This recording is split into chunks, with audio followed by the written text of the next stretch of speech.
Oke guys, ini bersama Mas Imron dan Mas Dimas. Hari ini latihan ya di lapangan Desa Manis. Coro-coro don ngojak adek kok. Ambudon deh, gimana dia? Dek remah po.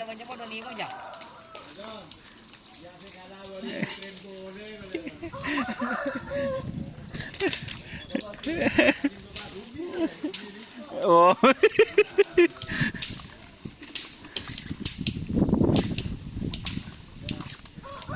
Demang kena biasa engkau dan nak jago beda es tak ada kena.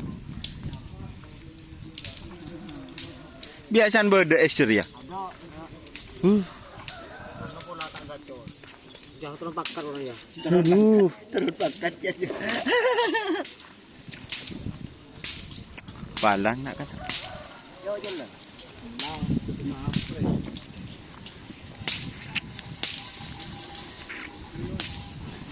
Bro. Mana hari kita nak kali pengkijak.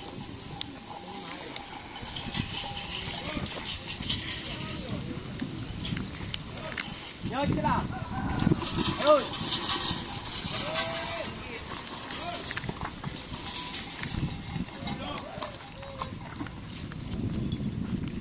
Habis kalaber ini Pak Sugi.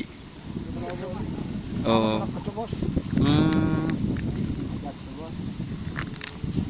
Cereng Pak, orang beri nasi Pak, kareden toh dek beri. Kalah saben. Ngocak boleh ben. Kalah boleh ben saben ben deki ben. Ben mangkan gi bagi kok tuli beri tuli ge ngai. Masuk. Dia tak bersaja. Nah.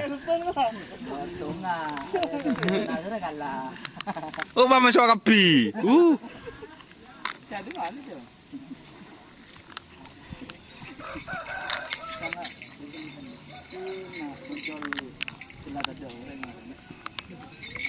Seromo le mare no dengan kapi dia.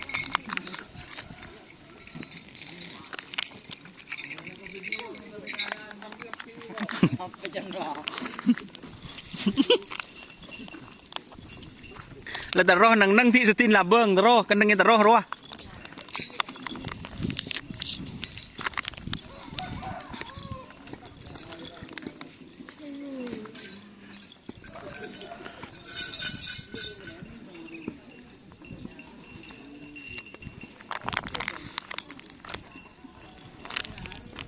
Kok bisa kalah bos kemarin bos? Ya bos. Lah?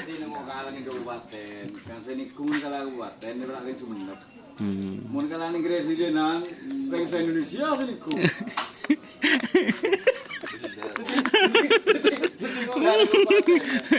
Oke. Oke. Wah, mun kalah ning Gresidenan, bangsa Madura seniku. Ada kalah.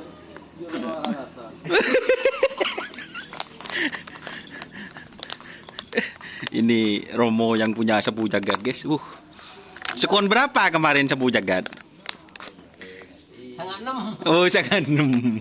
Oke, bisa diterima.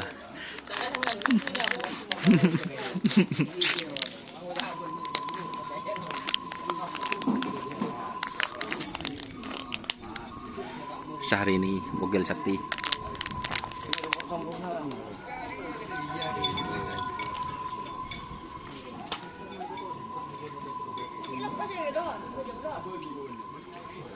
Oke, terima kasih teman-teman sudah bergabung. Jangan lupa like, komen, dan subscribe serta ikuti Facebook Karapan Sapi Madura. Oke, assalamualaikum warahmatullahi wabarakatuh.